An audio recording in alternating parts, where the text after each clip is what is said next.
Okay, Ustads, Assalamualaikum. Okay. Assalamualaikum warahmatullahi wabarakatuh. Una pasensya po, siguro po may kinalaman ng net, pero clarified po kung clear na po, malinaw na po yung audio ko. Opo, Ustads. Opo, malinaw na po. Opo. Alhamdulillahi Rabbil Alamin wassalatu wassalamu ala Rasulillah Nabiyina Muhammad wa ala alihi wa sahbihi ajma'in.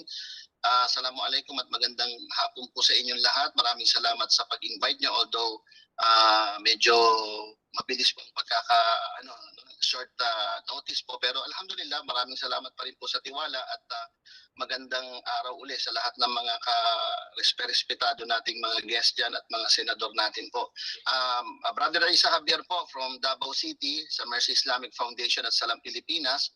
At pagdating po sa usaping yan, nakaantabay po ako at nakikita ko po na wala po itong nilalabag sa pananampalatayang isang, bagkos ito po ay kinakailangan talaga natin ngayon yung digitalization ng ating Sharia Court, at nawa ay makatulong itong aming contribution na ma-push itong batas na ito, sapagkat marami tayong mga kapatid na nangangailangan nito. Example na lang po yung mga kapatid natin sa abroad, based on my experience bilang isang officiating solemnizing officer na mga kinakasal na mga kapatid natin, ay nakikita natin yung problema pag kinasal sa abroad. Minsan ang process nito kailangan natin gawing online. So kung pupush itong digitalization na to, ay inshallah magiging malaking tulong sa ating mga kapatid inshallah sa abroad at doon sa mga lugar na kung saan ay walang Sharia court, kasi talaga pong napakahirap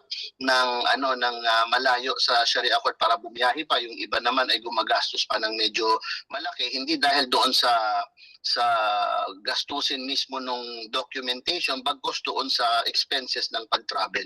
So kung maipupush ito ay magiging maluwag po para sa lahat, at inshallah ay kami ay suportado dito. Pagdating naman po sa Islam, ang pinaka-concern lang namin yung pinakagawain during the kasal. Doon may kinalaman kami bilang mga Muslim scholars kung tama ba yung pagsasagawa ng kasal. Ito ba ay ayon sa Quran at sa Sunnah ni Propeta Muhammad sallallahu alaihi wasallam. Pagdating naman sa processing nito na ang ginagawa ito ng ating government, kung ano yung pinakamadali at makakatulong para sa nakararami, ito po ay susuportahan ng community ng mga scholars at mga ulama dito sa Pilipinas inshallah. At makakaasa po kayo na kami ay kasama dito sa nagsusupport dito sa bill na ito inshallah ni Senator Robin Padilla. So yun lang po ang aking ma-contribute po. So maraming salamat po sa inyo. Jazakumullahu khairan. Wa sallallahu ala nabiyina Muhammadin wa ala alihi wa sahbihi ajma'in. Maraming salamat po, Ustads Isa Javier. Lagi po kayong nandyan sa amin. At alhamdulillah. Hanggang sa susunod po.